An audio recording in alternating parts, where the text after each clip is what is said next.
Hello, this is Marcus from Aroma Time Bistro, and today's lesson is how to answer the phone. It's very important in Aroma Time that you answer the phone in a very timely fashion. When the phone does ring, you can hear it through the main computer terminal here, next to the main computer terminal. There's one corded phone and there's two cordless phones.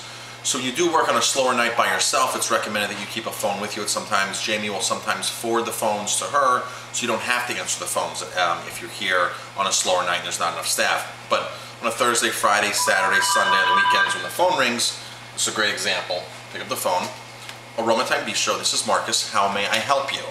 Not, can I help you? How may I help you? Because they're obviously calling for a reason. It's not, well, if they didn't need help, they wouldn't call. So it's, how can I help you? Okay?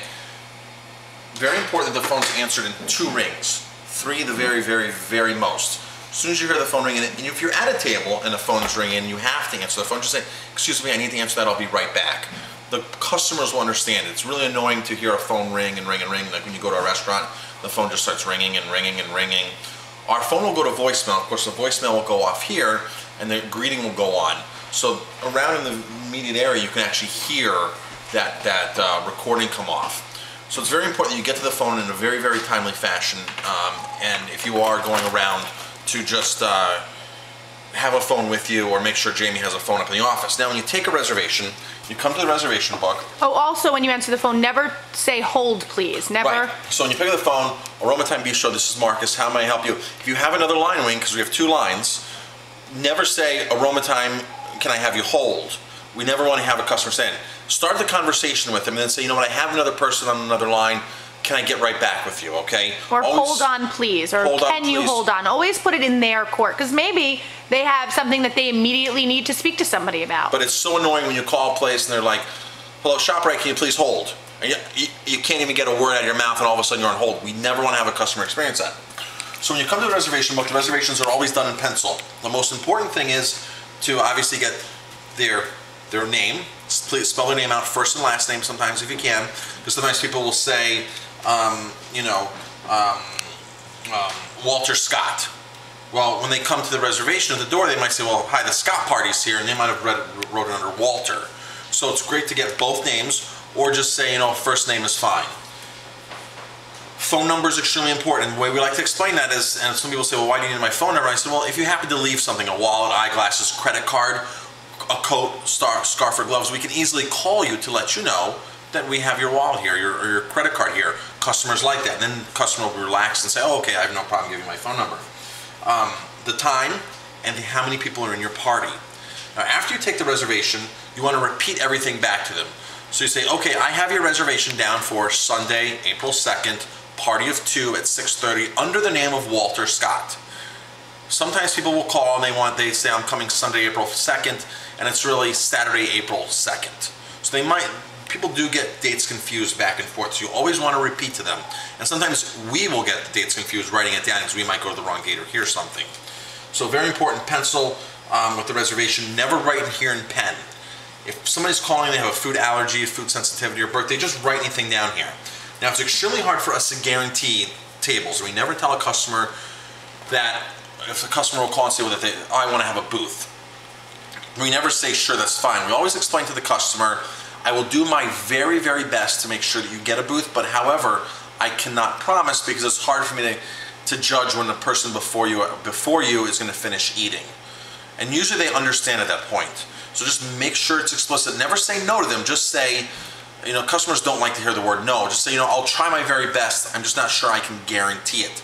That's different than saying, no, I don't guarantee booths, or I don't guarantee tables. So you want to make sure that the customer knows that you're actually on their side. So you have to put the customer in your shoes, which you would actually want to hear. A great story is the other day we went to New York City and we went to one of the box offices for a play. And we walked in where the guy's getting ready to close. And he said to us, can you hurry up because I'm getting ready to close?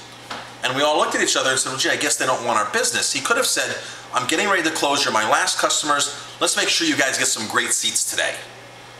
Now that would have said to us, well, gee, okay, he is getting ready to close, he wants to do customer service, he wants to make sure we're getting great seats, he's on our side, but instead of just saying, you know what, we're getting ready to close, I need to hurry, that kind of turned us off. So the word no turns customers off. And we left and didn't buy tickets. We didn't buy tickets, we totally left there.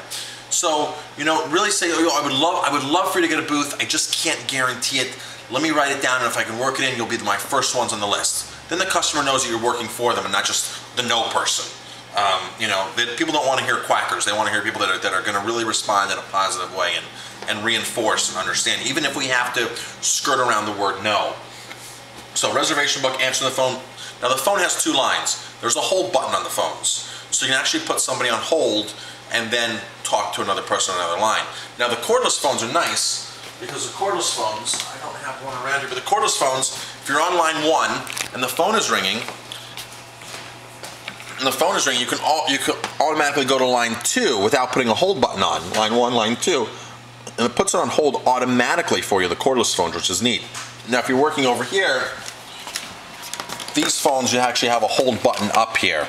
And you can see the hold button right there, and you can put somebody on hold.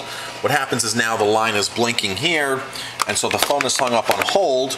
It's blinking. So now to take this off a hold, you simply press line 1 and pick it up.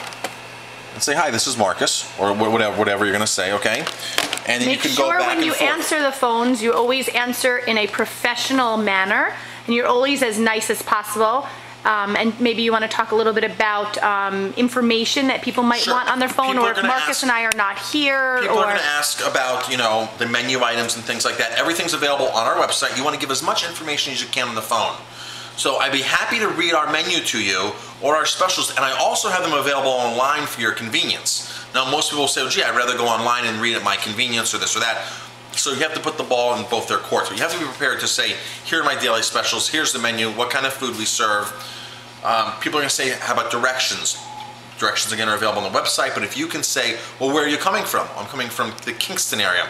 So you come down 209 South and you give them exact directions. If you do not know the directions, then find somebody who does know. If you don't know any answers, do not give somebody, you can always pass it on. Do not give false information. Never give false information. Get somebody who knows, and make sure you put the person on hold when you're getting that information. In terms of taking messages for... Yes, messages get written down. They be very explicit on messages, who they're for, and always explain to the person, I will get the message to them. If you'd like to call back, they're here Mondays at what time, or Tuesdays at what time this is, will be in the office. You can always encourage a person to call back if they're calling for Jamie or myself, and please take their message anyway. Make sure the message gets written and gets put on our desks, which are upstairs. So when we come in the next day or that day, we can actually see the message. So don't hide the messages on us. Don't stick them underneath here anywhere and expect that it does happen where messages. You can always put them in the green envelope that sits by the side of the reservation book as well. This is the envelope that goes upstairs every night with the closing lists in it and everything. And Jamie gets it the next day. Yes, that goes right on Jamie's desk, going to the safe, and Jamie gets that. Then we for surely get the messages. Anything else that we want to talk about on? Please know basic information, like when we have music, who's playing, times, hours, the phone number here, our address here. The phone number is 845-647-3000. Address is 165 Canal Street. Ellenville, New York. And Canal Street is also Route 52. That helps with directions. The other thing, I had one more thing with the reservation book. When you take reservations, ask if it's their first time in, or have they ever been in before. And a great way to do that is say, do you know where we're located? Because if they say, oh, I think I know, then you know that they haven't been in. But if they've been in before, they say, oh, I know where you're located, we've been there, or we know exactly where we're going. But if you say, do you know where we're located, then that's a nice way to say, have you been in, haven't you been in? And that's when you can really say, oh, great, you haven't been in before. How did you hear about us?